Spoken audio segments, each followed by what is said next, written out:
యేసుక్రీస్తు నామంలో పరిశుద్ధాత్మ ఆశీర్వాదమును ప్రతిరోజు కూడా చూస్తూ పొందుకుంటున్న ప్రతి బిడలకును హృదయపూర్వక వందనాలు తెలియచేస్తూ ఉన్నాను. ఈరోజు పరిశుద్ధాత్మ దేవుడు మనకిస్తూ ఉన్న వాగ్దానము 1 తెస్సలోనిక పత్రిక 5వ అధ్యాయము 16వ వచనము. ఎడతెగక ప్రార్థన చేయుడి, ప్రతి విషయమునందు కృతజ్ఞతాస్తుతులు చెల్లించుడి. ఈలాగు చేయుట యేసుక్రీస్తునందు మీ విషయంలో దేవుని చిత్తము. ప్రతిరోజు కూడా ఎడతెగక ప్రార్థన చెయ్యాలి. మనం ప్రతి విషయంలో మనము కృతజ్ఞతాస్తుతులు చెల్లిస్తూ ఉండాలి.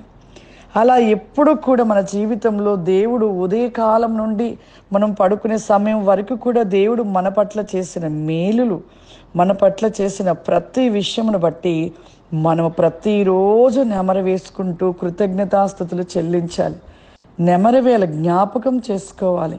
ఎడతెగని ప్రార్థన జీవితాన్ని కలిగి ఉండాలి. కానీ మనము రోజు 1 గంట 2 గంటలు ప్రార్థన చేయటానికి కూడా సమయం లేని స్థితిలో ఉంటూ ఉన్నాము ప్రియులారా. కానీ ప్రతిరోజు కూడా మనము ప్రతి ఒక్క విషయమును బట్టి దేవునికి కృతజ్ఞతలు చెల్లిస్తూ ఉండాలి. ఆ విధంగా చేయుట యేసుక్రీస్తు యొక్క ఆయన యొక్క విషయంలో ప్రతిదీ కూడా దేవుని చిత్తం. ఆయన చిత్తం లేనిది మన పట్ల ఏదైనా జరుగుతుందా? ప్రతిదీ కూడా దేవుని చిత్త ప్రకారంగా జరిగించబడుతుంది. అది శ్రమ అయినా, కష్టమైనా, మంచి అయినా, ఏదైనా కూడా. కానీ ప్రతి విషయమును బట్టి మనం కృతజ్ఞతాస్తుతులు చెల్లించాలి.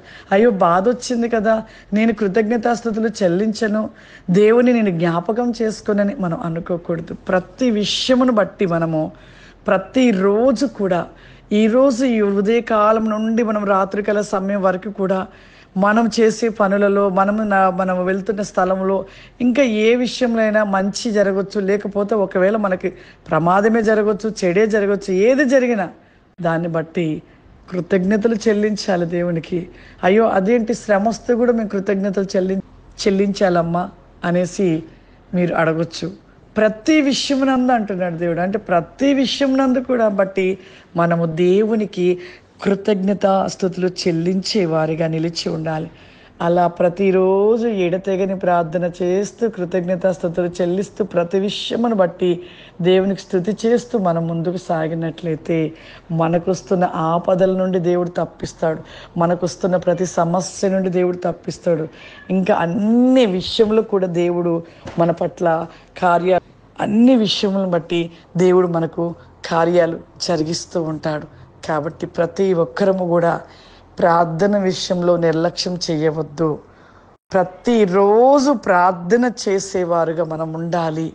ప్రతిరోజు కూడా దేవునికి కృతజ్ఞతాస్తుతులు చెల్లించేవారుగా నిలిచి ఉండాలి.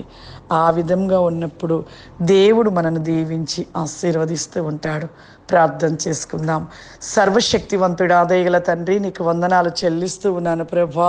పరిశుద్ధాత్మ తండ్రి, ఈరోజు ప్రభా పరిశుద్ధాత్మ ఆశీర్వాదమును పొందుకుంటున్న ప్రతి ఒక్కరిని ప్రభా నీ యొక్క ప్రతి క్లోస్టీని బాస్తి కామ్ది గ్రోబాస్తి కావరి బ్రైక్లీ ఫావరిమా ప్రతి బిడ్డను దీవించండి నాయన. ఎడతెగని ప్రార్థన వేకమతి క్లోస్టి కాబా షూరి రామ్ది కావరి బ్లాస్టి కావరిమా ఐ కెనిక్లో మై స్టాండ్ బి గో బ్రికాన్ ది లిస్టెల్ బి కాఫ్ ఆవరిమా. దీవానికి వందనాలు చెల్లిస్తున్నాను. ఈ ప్రోగ్రాం చూస్తున్న ప్రతి బిడను దీవించండి, ఆశీర్వదించండి. ఏ సమస్య చేత, ఏ బాధల చేత, ఏ ఇబ్బందుల చేత ఉన్నారో ప్రభా ప్రతి సమస్య నుండి విడిపించండి అయ్యా. అడుగుతున్న ప్రతిది వారి పట్ల అద్భుతముగా ప్రతినేకముగా జరిగించండి తండ్రి. నీకు స్తోత్రములు. పరిశుద్ధాత్మడానికి వందనాలు చెల్లిస్తున్నాను. గ్లోరా దిస్టి కాబాందారా. ఓ బలమైన మీ ఆత్మ చేత ఇప్పుడే నింపండి ప్రభా. ఈ ప్రోగ్రాం చూస్తున్న ప్రతి బిడను కూడా నాయన ఓ నీ అభిషేకము చేత నింపండి ప్రభా. మీ శక్తి చేత నింపండి ప్రభా. అగ్ని వలె మండించండి ప్రభా. దినము ప్రభా మండించిన అగ్ని వలె ప్రతి నేకముగా ప్రభా మీ శక్తి చేత నింపమని యేసుక్రీస్తు నామమున నడిచిన తండ్రి. ఆమేన్. God bless you. దేవుడు మిమ్మల్ని దీవించును గాక. ఆమేన్.